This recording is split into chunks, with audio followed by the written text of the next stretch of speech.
देंगे। लखनऊ में जगत नारायण रोड पर जो राजकीय बालिका इंटरमीडिएट कॉलेज है, काफी पुराना कॉलेज है, भवन जर्जर है। तो प्रोजेक्ट अलंकार के अंतर्गत हम लोगों ने गवर्नमेंट इंटर कॉलेजेस को एक नए भवन के रूप में बदलने की जिस कार्रवाई को आगे बढ़ाया था, उसी क्रम में आज हम इस भवन के लिए भी, इस नया भवन यहां पे बनना है, इस नवीन भवन के लिए भी 48 करोड़ 92,80,000 करोड़ रुपए स्वीकृत किए गए हैं। उसका भी शिलान्यास आज यहां पर हुआ है। मैं इस पूरे विद्यालय को भी हृदय से बधाई देता हूं। एक भव्य भवन बनेगा। ऐसे ही राजकीय बालिका इंटर कॉलेज मलिहाबाद, इसके लिए भी, इसके नवीन भवन के लिए 10 करोड़ 36 लाख रुपए इन्हें यहां पर उपलब्ध करवाए जा रहे हैं। तो संस्कृत के दो विद्यालय जिनके बहुत पुराने जर्जर भवन थे, एक चंदौली में और एक भदोई में, श्री काशीराज राजकीय संस्कृत माध्यमिक विद्यालय चकिया, ये इसमें 100 बेडेड छात्रावास के साथ, क्योंकि संस्कृत में अगर छात्रावास की व्यवस्था नहीं है तो उन बच्चों के लिए कठिनाई हो जाती है। पारिवारिक स्थिति ऐसी नहीं होती है कि वे किराए पे रह सके। तो छात्रावास ही नहीं बल्कि उनके लिए लॉजिंग और फूडिंग दोनों व्यवस्था होनी चाहिए, जिससे वे अच्छा अध्ययन कर सकें। और वहां पे शिक्षक देने के साथ साथ तो एक काशीराज राजकीय संस्कृत माध्यमिक विद्यालय चकिया चंदौली के लिए छात्रावास समेत नवीन भवन के निर्माण के लिए हम लोग आज यहां पे 10 करोड़ 31 लाख रुपए इसके लिए स्वीकृत करके उसका शिलान्यास कर रहे हैं। और काशीराज राजकीय संस्कृत महाविद्यालय ज्ञानपुर भदोई के लिए, इसके लिए भी 9 करोड़ 65,60,000 रुपए, इसमें भी 100 बेडेड का एक छात्रावास और नवीन भवन का निर्माण यहां पे होना है। संस्कृत के उन्नयन और उत्थान के लिए सरकार के द्वारा अपनी ऋषि संस्कृति के प्रति कृतज्ञता ज्ञापित करने का एक प्रयास है। हम लोगों ने पिछली बार यह व्यवस्था की थी कि संस्कृत के अध्ययन करने वाले बच्चों के लिए पूर्वा से लेके, यानी 6ठी क्लास से लेकर के और आचार्य तक और पीएचडी तक की शिक्षा जो भी अर्जित कर रहे हैं, इसमें शोध कर रहे हैं, उनके लिए प्रत्येक छात्र छात्रा के लिए हमने स्कॉलरशिप अनिवार्य की थी कि उनको हम अनिवार्य रूप से उनको छात्रवृत्ति देंगे, जिससे वे संस्कृत के प्रति जागरूकता उनमें आ सके। संस्कृत की मान्यता उन्हीं संस्थानों को हम दे रहे हैं जो बच्चों के रहने की व्यवस्था दे सके और उनके खाने की व्यवस्था भी कर सके, क्योंकि संस्कृत को प्रोत्साहित किए जाने की आवश्यकता है। यह हमारे भारतीय संस्कृति की आत्मा है और यह भारतीय संस्कृति की आधारशिला है।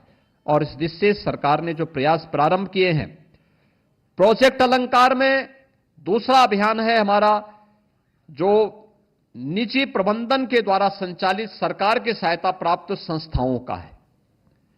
इसमें 75% पैसा सरकार दे रही है जो जर्जर भवन हो चुके हैं, और 25% धनराशि यह निजी प्रबंधन को जुटानी है। वह अपने स्रोत से दें, सांसद विधायक निधि से दें या किसी अन्य निधि से दें, जन सहयोग से वो 25% धनराशि वे इकट्ठा करेंगे और उसके लिए भी नवीन भवन के लिए हम लोग धनराशि यहां से उपलब्ध करवाने का काम कर रहे हैं।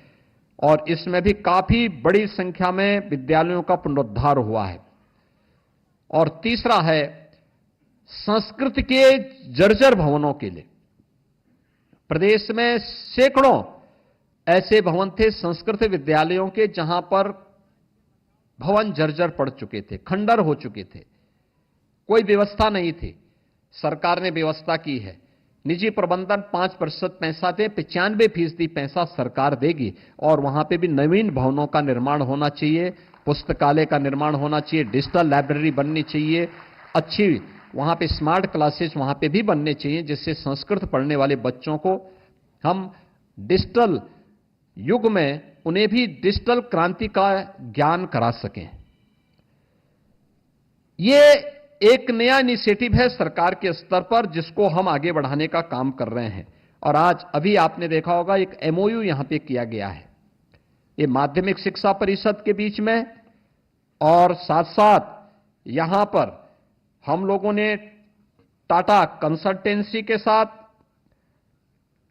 और जो यहां पे टाटा नेल्को तथा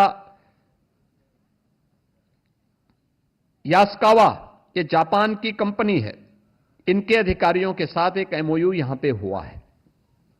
इस एमओयू के अंतर्गत माध्यमिक शिक्षा से जुड़े हुए जो विद्यालय हैं, पहले चरण में हम गवर्नमेंट इंटर कॉलेजेस को ले रहे हैं, यहां पे आधुनिक यानी शिक्षा के साथ साथ राष्ट्रीय शिक्षा नीति के अंतर्गत जो प्रधानमंत्री मोदी जी का विजन है कि हम परंपरागत शिक्षा के साथ साथ कुछ ऐसे स्किल डेवलपमेंट के कार्यक्रम को साथ साथ सीखें कि स्केल के साथ साथ स्किल हमें देखने को मिले।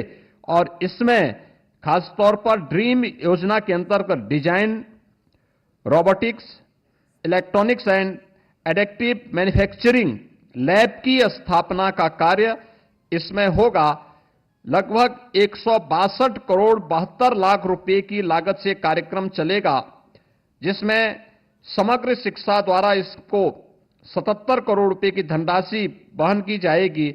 और इसमें ज्यादातर शेयर ये उद्योग समूह के द्वारा 162 करोड़ 72 लाख रुपए इस पे लगाए जाएंगे। यानी ये ज्यादा पैसा वे लोग लगाएंगे, उसका एक छोटा सा शेयर सरकार उपलब्ध करवाएगी, और बच्चों को हम आधुनिक तकनीक के साथ उनके स्किल डेवलपमेंट में योगदान दे पाएंगे। ये model hub and spoke model पर होगा। हब एंड स्पोक मॉडल का मतलब एक संस्थान में एक कार्यक्रम, ये लैब स्थापित होगी, उससे 3 संस्थान जुड़ जाएंगे, जो वहां से ऑनलाइन इस ट्रेनिंग को लेंगे या उनको वहां फिजिकली भी उपलब्ध इस सुविधा हम उपलब्ध करवाने का काम करेंगे। और मुझे लगता है कि मैं इसके लिए आपका टाटा नेल्को और यास्कावा के जो हमारे यहां पे अधिकारी गण आए हैं, इनको और माध्यमिक शिक्षा परिषद को इसके लिए मैं हृदय से धन्यवाद देता हूं कि उन्होंने उत्तर प्रदेश के नौजवानों को इस दिशा में आगे बढ़ने के लिए प्रेरणा दी है। यहां का नौजवान भी अपनी माध्यमिक शिक्षा स्तर पर ही उस स्तर का ज्ञान प्राप्त करेगा जो उसको बाद में तकनीकी शिक्षा के स्थलों में जानकारी भी कठिनाई से मिल पाती। उसकी प्रारंभिक जानकारी और उसमें अपने आप ही ट्रेंड होकर के एक स्किल मैन पावर के रूप में अपने आप को स्थापित कर सकता है, और वह छात्र आने वाले समय में प्रधानमंत्री मोदी जी के विकसित भारत अभियान का हिस्सा बनेगा। यह एक नया अभियान प्रारंभ किया गया है, एक नया अभिनव प्रयोग है ये। इस अभिनव प्रयोग के लिए भी मैं इन सभी संस्थाओं को हृदय से धन्यवाद देता हूं। पहले चरण में हमने गवर्नमेंट इंटर कॉलेजेस लिए हैं, सेकेंड फेज में इसके परिणाम को देख करके हम लोग प्रयास करेंगे कि माध्यमिक शिक्षा और स्ववित्त पोषित संस्थाओं को भी फिर हब एंड स्पोक मॉडल पर हम इसको जोड़ने का प्रयास करें। अभी हब एंड स्पोक मॉडल पे एक गवर्नमेंट इंटरमीडिएट कॉलेज को जिसमें लैब स्थापित होगी, उसको 3 अन्य संस्थाओं को जोड़ना है। हमारा प्रयास होना चाहिए कि हम इसको एडेड कॉलेजेस के साथ और सेल्फ फाइनेंस कॉलेजेस के साथ भी अगर जोड़ें, क्योंकि वहां पे सोर्स ऑफ इनकम कम होगी। अगर उसको भी हम इन सुविधाओं से जोड़ने का कार्य करेंगे तो एक बेहतर रिजल्ट हम प्रदेश भर के छात्रों को दे पाएंगे, क्योंकि अकेले हमारे पास 56 से लेकर 60 लाख बच्चे इंटरमीडिएट की परीक्षा में अपीयर होते हैं।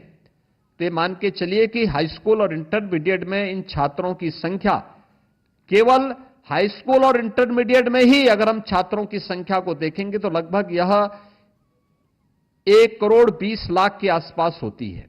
1 करोड़ 20 लाख छात्रों को तकनीकी उन्नयन की दिशा से हब एंड स्पोक मॉडल को हम इसको विस्तार देने की आवश्यकता है।